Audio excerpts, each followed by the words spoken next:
Welcome back to the Opulence podcast for another deep dive into the science of getting rich. Glad to be here. So last time, remember, we were talking about using this book, this amazing book, to craft affirmations.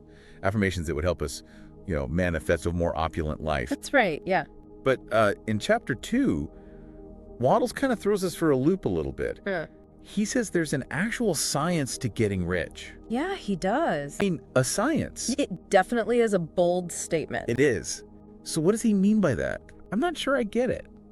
It might sound, a little out there at first, Right. but when he says science, he's not talking about, like beakers and Bunsen burners or anything. Right. It's more that he's saying there are these fundamental principles, almost like laws of nature, that govern wealth creation. Okay, so there are laws, like laws of physics, but laws of wealth. Kind of, yeah. Okay. Like you can count on them. But hold on.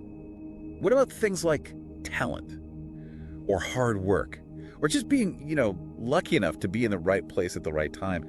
Don't those things matter too? It definitely acknowledges all that, but he argues they aren't the main things. He says that it doesn't matter what your circumstances are. If you align yourself with these principles, the wealth will just flow. It will flow into your life. So it's like, I'm trying to think of a good analogy.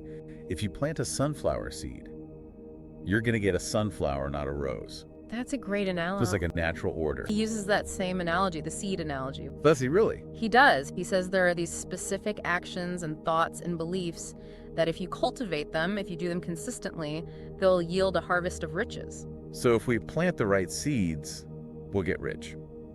That's the idea. All right, so I'm starting to see where he's going with this. How does this, all the science stuff, how does that tie into crafting powerful affirmations? I mean, that's what we're all about, right?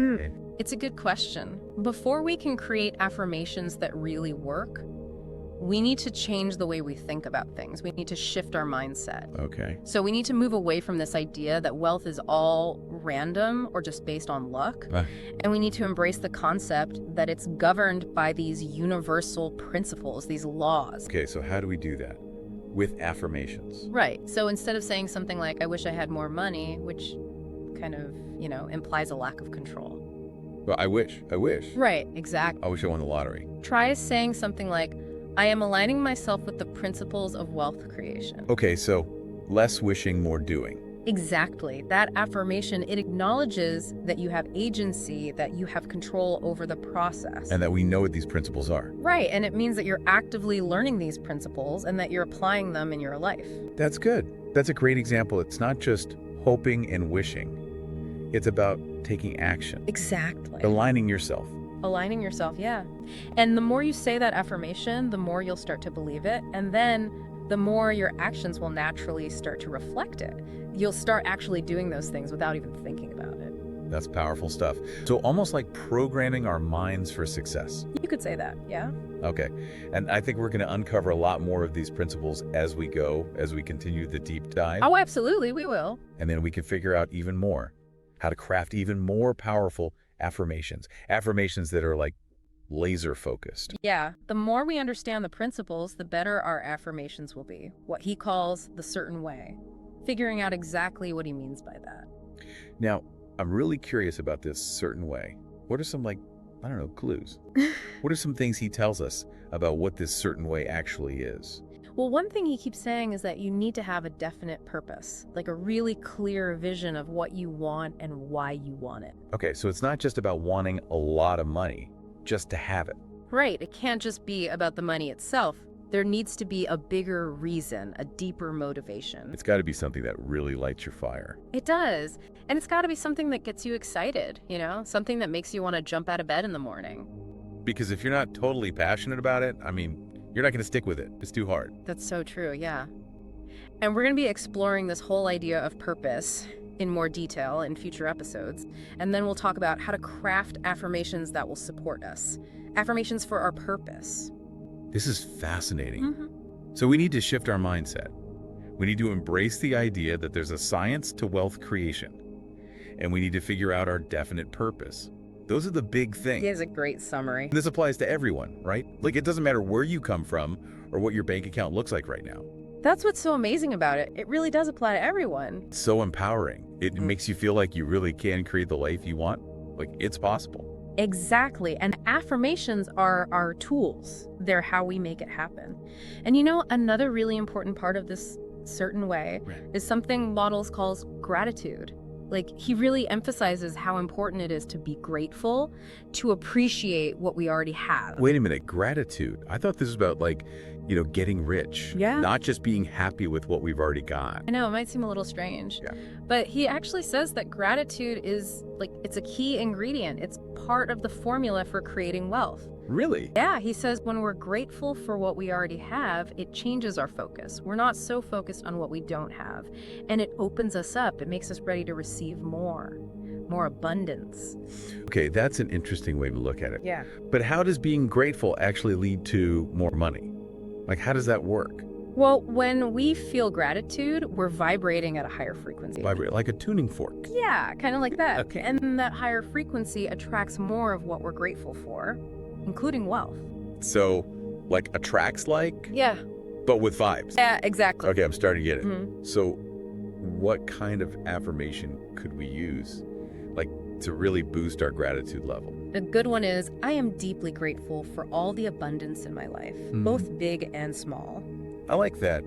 It's simple, It is. but it covers everything. It makes you think about all the good things you already have. Exactly.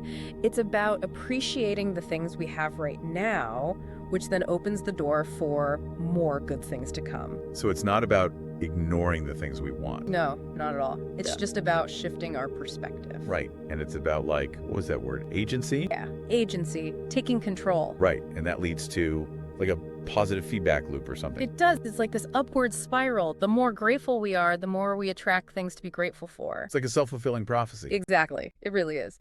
Now, there's something else I wanted to talk about. Okay. The idea of environment, like the environment we're in. Wattles talks about how our surroundings can really impact our ability to create wealth. What does he mean by environment, though? He's talking about both our physical surroundings, like our home or our workspace, Uh-huh. and also our social environment, the people we spend time with. Okay, so the people around us. Yeah. He says if we're constantly around, poverty or lack, if that's all we see, Yeah. it's going to be really hard to break free from that mindset. So if you're hanging out with people who are always complaining about money, or if your house is a total mess, it's going to be harder to attract wealth. It makes sense, right? It's like trying to grow a delicate flower in a really harsh environment. That's a good analogy. So how do we create an environment that's more, supportive, that helps us create wealth? He says we should surround ourselves with things that are beautiful, Okay. things that are orderly and clean. So creating a really inspiring workspace, making sure your home is organized, maybe even just spending time in nature. Yeah, exactly. It's all about creating a space that mirrors the abundance we want to bring into our lives. And just as importantly, we should be surrounding ourselves with people who are positive, people who believe in abundance and who support our goals. It's all about finding your tribe, those people who get it. That's a great way to put it, because honestly, it's so much easier to stay motivated when you have people who are on the same journey, cheering you on. For sure, for sure. So we've talked about shifting our mindset, being grateful for what we have, and creating a supportive environment. That's a lot. It is, and it's all part of the certain way. And I'm sure there's even more to come as we keep going. Oh, absolutely. There's a lot more. Wow. And the deeper we go, the better we'll be able to make these affirmations. Like really powerful affirmations. Exactly. It's Yeah. all about taking what we're learning and actually putting it into practice, in our everyday lives. And I think our listeners are going to see some pretty amazing results. I think so too. It's an exciting process. So as we wrap up, anything else from chapter 2 you think we should highlight? Any big takeaways for our listeners? One thing that really stuck with me is how much he talks about faith. Like having faith in these principles, even if you don't see results right away. Yeah, that's a tough one. It is. It's hard to keep believing when you're working hard and it feels like nothing's happening. It's like, is this really going to work?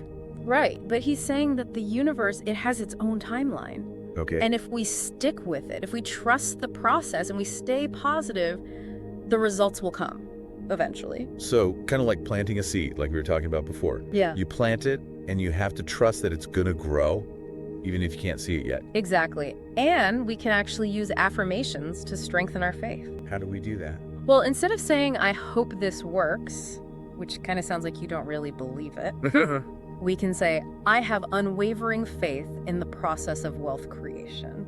Unwavering faith. I like that. It's powerful. It is. It's about changing the way we talk to ourselves, from uncertainty to complete conviction. No more doubt. Right. And when you say it over and over, it reinforces that belief, and it helps us stay on track even when things get tough. It's like we're giving ourselves that extra boost of confidence. Exactly. So to recap, we need to shift our mindset. We need to be grateful for what we have. We need to create a supportive environment. And we need to have unwavering faith. That's it. Those are the key ingredients. And I'm excited to keep going to learn even more from the science of getting rich so we can fine-tune our affirmations and really create those opulent lives. Me too. It's going to be amazing to see what our listeners are able to achieve. Absolutely. Well, that's it for this deep dive into Chapter 2. Make sure you come back next week for more science of getting rich. Until then, keep those affirmations going, stay focused on your purpose, and remember, you have the power to create the life you want. And don't forget to enjoy the journey. Good. Creating wealth should be fun. It should feel good. So go out there and embrace all the abundance that's waiting for you. We'll see you next time on the Affirm Opulence podcast.